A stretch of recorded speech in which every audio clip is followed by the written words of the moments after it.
Hello and welcome back to my channel. My name is Tessabella and today we're talking about developing your self-worth.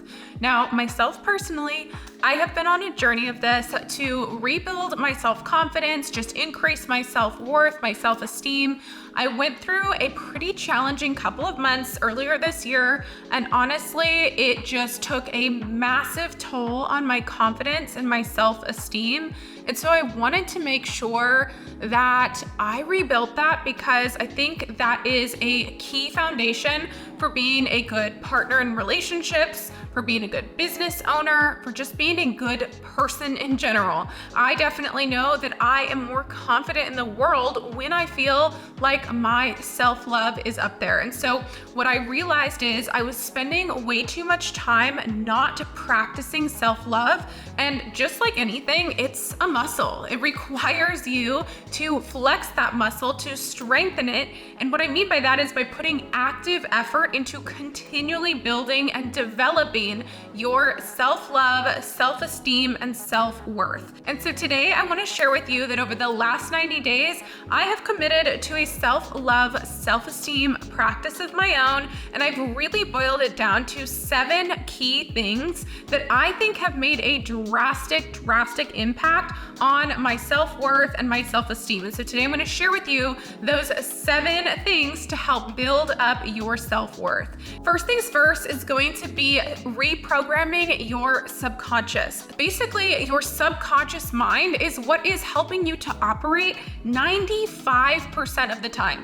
So there's actual research done on this that about 95% of your daily activities is your mind operating in a subconscious state, which means that it's not super actively making these decisions. It's going off of somewhat of these like computer programs that are already scheduled in there. And so that's why sometimes it's hard for people to start new routines or habits because they're already just operating off of their subconscious. And so if they're not actively continually reminding themselves of this new habit or this new routine that they want to implement, it can be really challenging to disrupt that. And a lot of times you're just going to go back to your defaults, which is one of the reasons that I talk a lot about increasing the quality of your defaults, because that's what we go back to in our subconscious mind. This is one of the reasons that, for example, when you're driving to work in the morning, and have you ever been, thinking about stuff, your mind's kind of going, maybe you're listening to some music, you get to work and all of a sudden you're like, gosh, I kind of don't remember that drive. It's because it's probably so habitual and so autopilot that your mind could totally do it subconsciously. Now, the other thing about your subconscious mind is that it is programmed to keep you safe. And so if you've previously had experiences of these traumas or micro traumas, your brain is going to do whatever it can to keep you safe from encountering that again because it's going to recollect a negative situation. And so the reason that all of this matters when talking about your self-worth is it may not be your fault at all that you are lacking some of the self-esteem, the self-love, the self-confidence. It might be that your mind is actually operating and trying to keep you safe from what happened in a previous experience. This is our first step of increasing our self-worth in 30 days is to reprogram our subconscious mind. And in order to do so, first things first is you do need to understand what some of those things might be. Now, I would encourage you to think back and spend a little time maybe journaling on this. What are some of the things that you feel like have shaped the way that you act in current day because of a past situation? Now, the easiest way to reprogram your subconscious is try to take over that track or that program for at least 30 minutes every single day. There's a number of different things that you can do in order to do this, things like meditation, affirmations, different kinds of hypnosis, breath work, all of those different strategies work. One of the simplest and best things that I recommend is to just go through a guided meditation or self-affirmation track for 30 days. I am going to drop down in the description one of my favorite ones that I've been following for quite a while now. It is by another creator on here named Lior Alexandra. She's incredible. If you haven't watched her channel, I definitely encourage you to do so as well. But I encourage myself and push myself to just keep going as a little bit of exposure therapy as well, to just be really confident being exactly who I am no matter what's going on in the world around me. Number 2 is fake it until you make it. What you want to do here is you want to make sure to write out exactly what this high self-worth, high self-love version of you looks like, talks like. How does she or he react to situations? So a couple things that have helped me with this is, of course, I list out some of the traits and behaviors and habits of this person so that I can get really clear on what that person is like and I can embody that personality more. But also, I like to actually recollect a couple of recent situations and think, okay, is that how the best version of me, the most self-worth, self-love, self-confident version of me would have reacted? And if the answer is no, I will go and actually document by writing, once again, how I would have handled that, being the higher self-worth version of myself. Now, as you start to make this a habit, you'll actually catch yourself in real time acting sometimes not in the way that you would want to, and you can actually correct it. And so the more that you can start stepping into and embodying these characteristics of the person who does have the super high self-esteem and self-worth, the better off you will be. Step number 3 is all about trusting yourself. Now, again, if you have previously had experiences where maybe you didn't lead yourself in the best way, or that someone else has broken your trust, this might be more challenging. But if there's one thing I can say, one of the best ways to build confidence is to keep the commitments that you make to yourself. This builds your trust, this builds your confidence, and it helps you to be a more definitive and opinionated person in a good way. Somebody who's decisive, who knows what they want, and who sticks to their guns. Now, of course, there are times and places and situations where it makes more sense to be a little bit flexible with people and not always just stick to your guns for the heck of it. But it is really good to be somebody who knows what they want and who trusts themselves to follow through on a decision. And so for me, one phrase that has helped a lot with this is there is no such thing as a wrong decision. So I think about it like this. If there's a fork in the road, a lot of times people get paralyzed thinking, oh, should I go this direction or this direction? The reality is there is no such thing as a wrong step, because every step in the wrong direction is actually a step in the right direction because it's shown you now what not to do. So this helps me a lot, and I repeat that phrase or a version of that to myself multiple times a day just to really lock in the fact that I need to make a decision, stick to it, and trust myself enough to follow through with that. The more that you build trust in yourself, I also find that the more trust you have in other people and the more trust they have in you. So having that confidence and really having an opinion and trusting yourself is super, super powerful. Number 4 is a mental diet. So this is about curating what you look at, what you listen to, who you follow, who you spend your time with. I really encourage you to just do a quick little assessment of who is in your life. Now, that could be physically, that could be mentally, that could be who you're following and connecting with on social media, especially in the times that I'm really trying to give myself a boost of self-confidence or belief.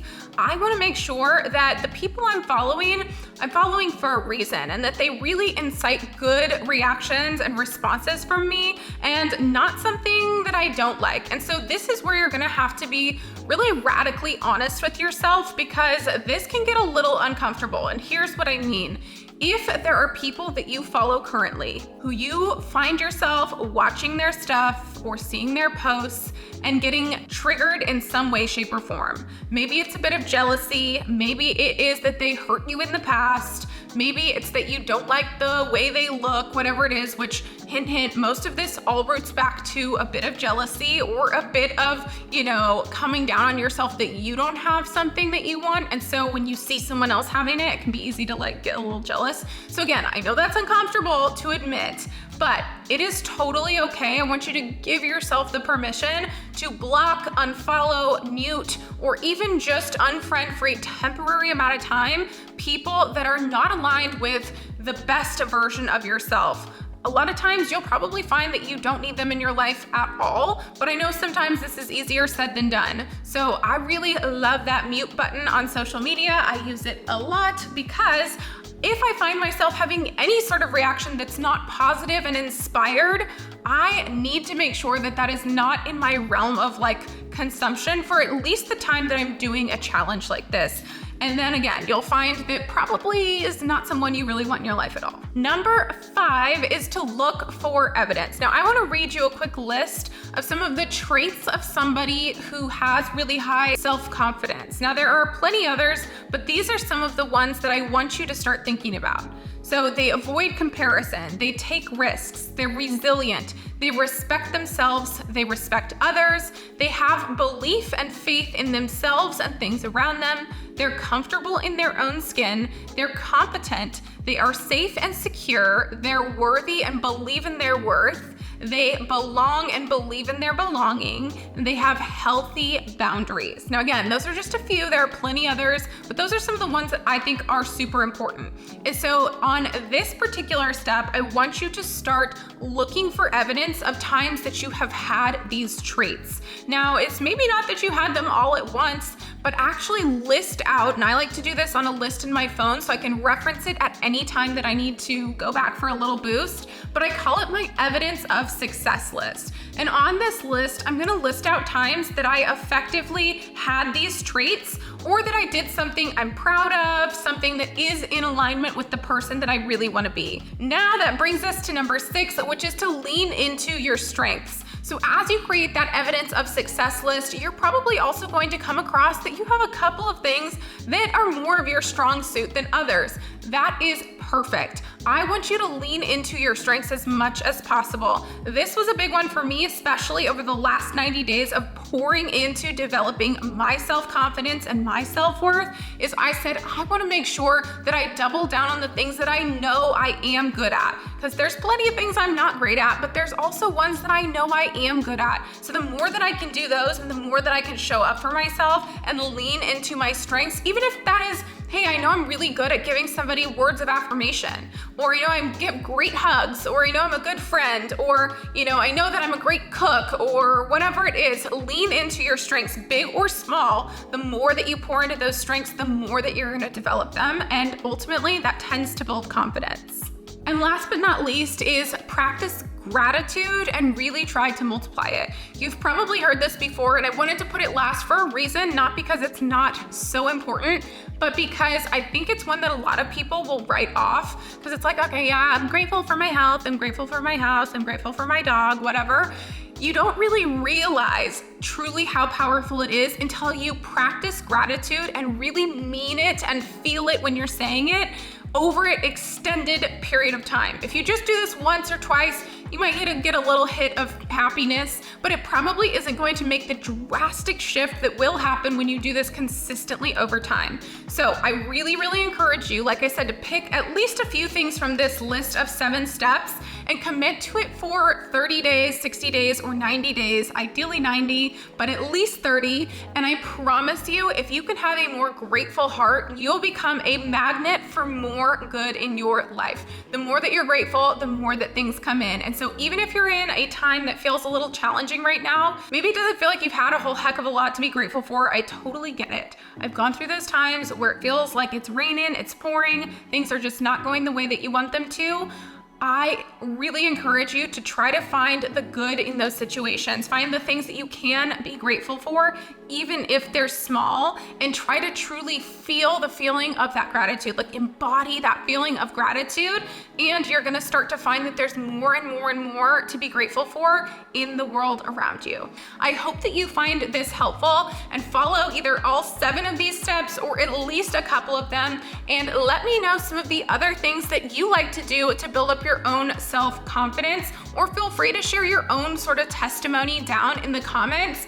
I think it's super important that on top of all of this, we're looking for ways to cheer for each other, to love on each other, to make sure that you don't have to dull anyone else's sparkle, anyone else's shine in order for you to absolutely shine. So know that you're worthy, know that you're incredible. Be sure to check out the things down in the description. Subscribe if you haven't, and I love you guys so much. Thank you for being here. I'll see you on the next one.